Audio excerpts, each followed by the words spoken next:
Okay, everybody, if people would like to gather round, we're going to start the rally, start the picket. Right, are they with us down there?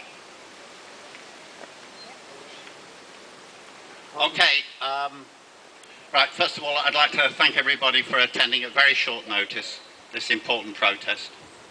My name is John Molyneux. I'm from the steering committee of the Irish anti-war movement who called this picket, and you're all very welcome. Obviously, I'm sure everybody here knows the reason why we're here. We are here first and foremost to condemn the terrible and brutal slaughter that occurred on the streets of Cairo and Egypt last week and is continuing as we speak. On Wednesday the 14th, official figures state that over 600 people were killed in the streets. Unofficially, the figure is much higher. Probably the true figure is much, much higher. This was the most atrocious massacre, and we condemn it utterly. There can be no possible justification for shooting down people engaged in a peaceful protest, in a sit-in, and so on. So that's our first thing, is to say, absolutely, the slaughter must stop, the killing must stop. On Friday, another 60 people at least were killed. There are now people prisoners inside a mosque, including 4 Irish citizens who are involved.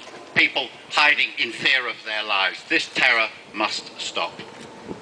We need a strong statement from the Irish government. Not just we deplore violence, but we need action. We need them to break diplomatic relations with Egypt.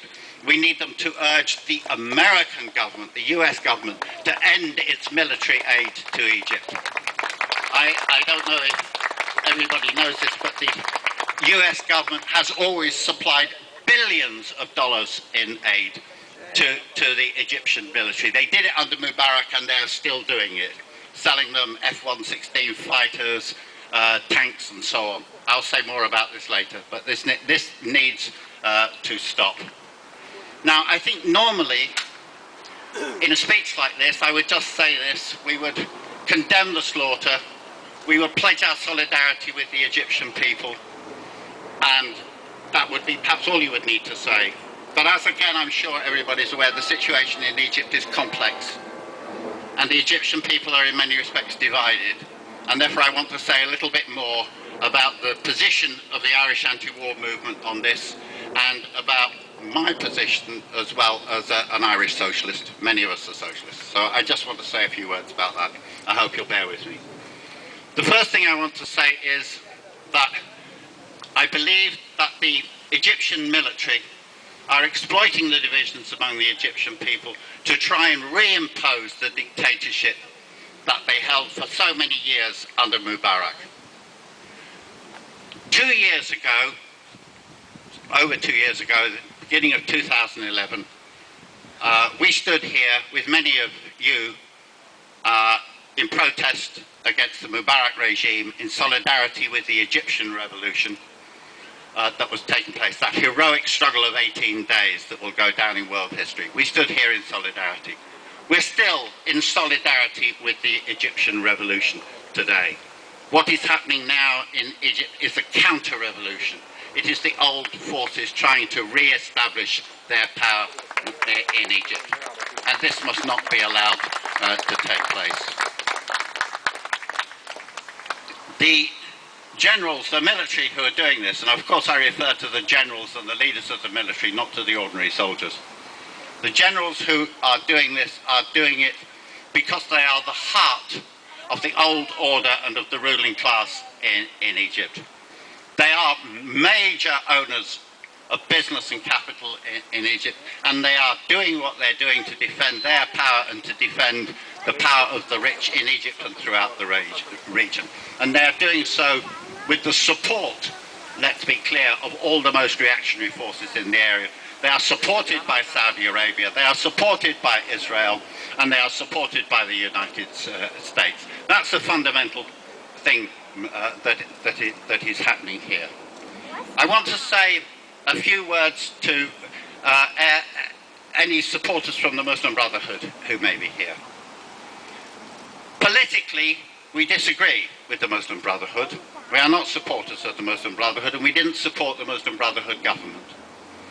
But just as we stood in solidarity with you when you faced repression from Mubarak, we stand in solidarity with you today against the repression from this regime. You have a right to exist. You represent hundreds of thousands of Egyptian people. You have a right to participate in the political protests. You have a right to demonstrate and not be shot down in the streets. So although we are, as I said, secularists, many of us are socialists, we defend your rights against this murderous oppression. Second thing I want to say in this context is about the question of attacks that have been occurring on Coptic churches. It's vital that this ceases. I was very pleased to read a statement from the Muslim Brotherhood in the Irish Times condemning this. This is excellent. We don't know who is responsible for this, but one thing is certain, that sectarian divisions among the Egyptian people play into the hands of the military dictatorship. They play into the hands of the enemies of the Egyptian people. And it's very, very important that they stop. I don't say this because...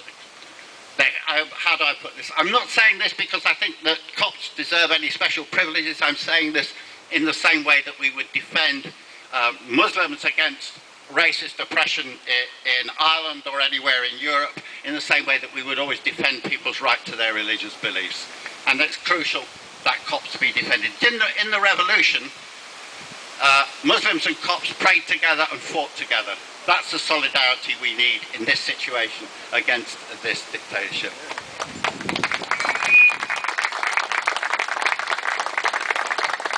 Two years ago, as I say, when the Mubarak regime fell, we were standing here at this exact spot. And on that day, I remember speaking here and warning, don't trust the military. Sadly, that warning has proved true. Again, I would say to any Egyptians here, I think that people put too much faith in the military. I think that the government was too close to the military. They tried to do a deal with them. And that meant always also protecting the interests of the rich, who the military are there to serve. And I think that was a mistake. I think that we need to be with the people against the military and the state. We need real democracy, which means both political and economic power to ordinary people in Egypt. And therefore, in this context, I would reiterate the great slogan of the 2011 revolution, Thawra, Thawra, Hatan Nas, revolution, revolution until victory, and solidarity with all those who are facing repression. Thank you.